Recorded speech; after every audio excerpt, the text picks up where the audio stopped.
Thank you. I guess your boy Rekieta Law got arrested. Yeah, he did drugs. Don't do drugs, kids.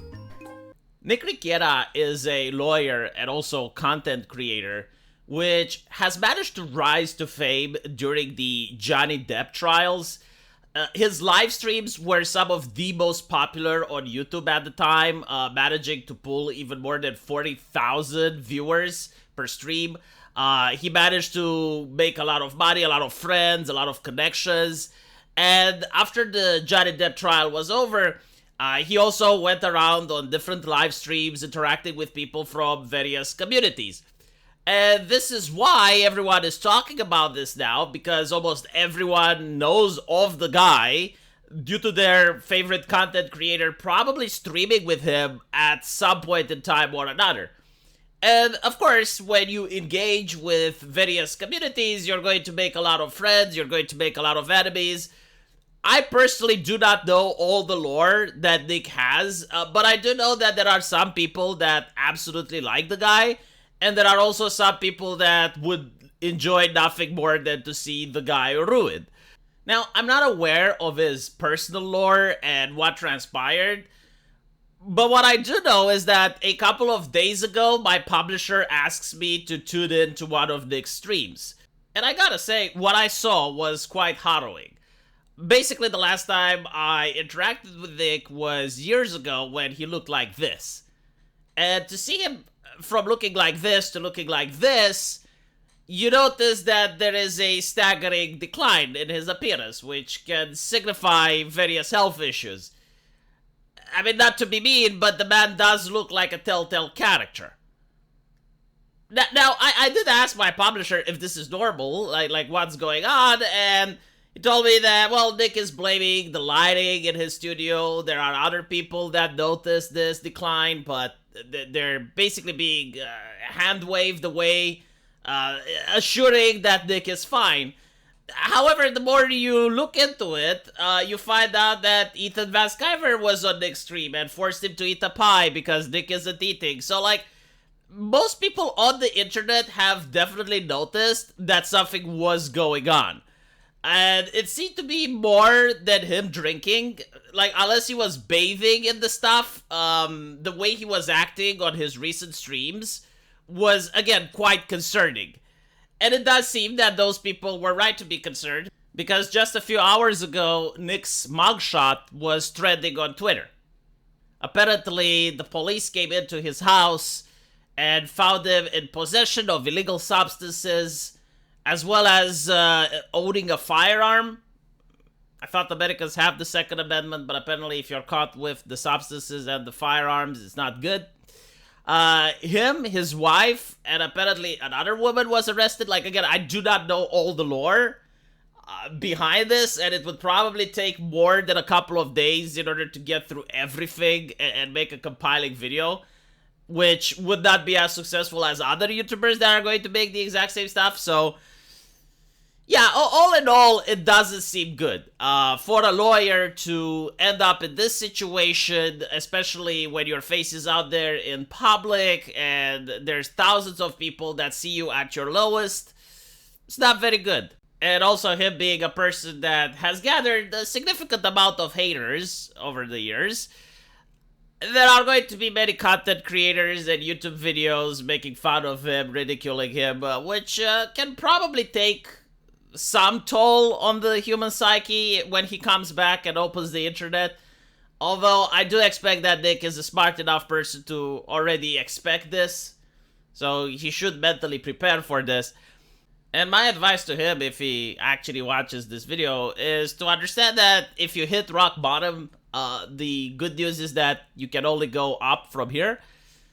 Which means that maybe he is going to get detoxed while in custody. Like, I don't know what substance he was taking and what exactly he was doing, but if you can't get access to the substance for a prolonged period of time, you go through the withdrawals and eventually you can come out clean. Which means that he can start his life anew.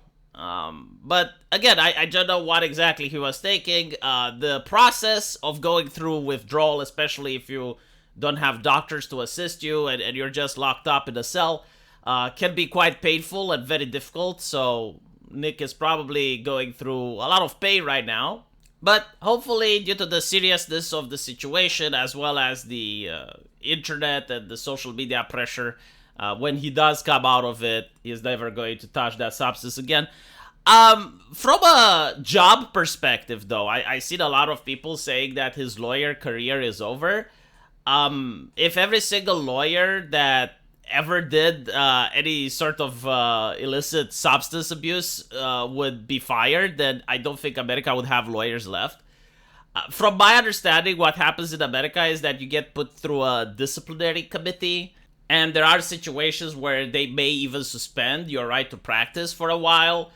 But if you go through what they tell you to do and you actually show improvement, then they allow you to resume practicing. So it's not potentially career ending, but the actual problem would be his public image. For a lawyer, the public image is incredibly important. And having thousands of people seeing the last live stream and having your face trending all over Twitter, that can indeed cause some problems. However, Nick does have a huge number of subscribers, and there are people who like him and they trust him. So I don't know if it's going to affect his business that much. Definitely not going to affect his YouTube career. Like, I have seen creators bounce back from even worse. As long as he can still put up content that's entertaining and informative, then people are still going to see it. Probably not in the numbers where he's going to get tens of thousands of viewers like he used to, but sufficient enough for him to maintain a normal lifestyle. Now, regarding the charge and if he is going to go to prison or not, while I did finish law school, it was a Romanian law school, and the Romanian system differs dramatically from the American one. But even in America, I know that they're more lenient if this is the first offense, and in the case of Nick, it is. So they will take that into account. Also note that he is not actually being convicted yet for these things. Like, he is just being accused of possession and having the firearm. So it really depends if he can argue about it in court or if he can cut a deal with the prosecutor. This is basically how the American system works. You first talk with the prosecution, you try to cut a deal, and if that doesn't work, then you go to court. And in most cases, they do try to cut some sort of deal, because the prosecution can take advantage of the suspect and say, oh, if you don't do what we say, you can go to court and take 10 years, or you can cut a deal with us and take 1 year. And chances are, if they go to court, they may even win, or they may just get 6 months, and most people who are afraid will just take the plea deal. But in the case of a lawyer who actually knows the law and actually has seen different cases, they may just not want to deal and go to court. I don't know. We'll see, I suppose, when Nick comes back. But I generally do not expect him to go to the slammer. That's my take on this. It's up to him if he can turn his life around. I mean, he can look at this as an opportunity to stay clean, stay sober, and return to doing what his subscribers want him to do, which is to make his style of content that doesn't get people to be concerned about his health.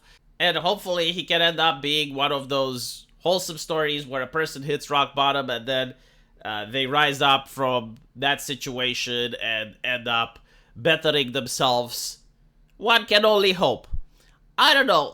Again, I haven't followed Nick recently. I do not know anything about the drama or the stuff that he has done. I just made a couple of live streams with him back in the day on the Flashcast, and that's how I came to know him. It is shocking to see where he ended up, but again, hopefully he can recover. Let me know what you guys think, and as usual, I will see you in the comment section. Take care.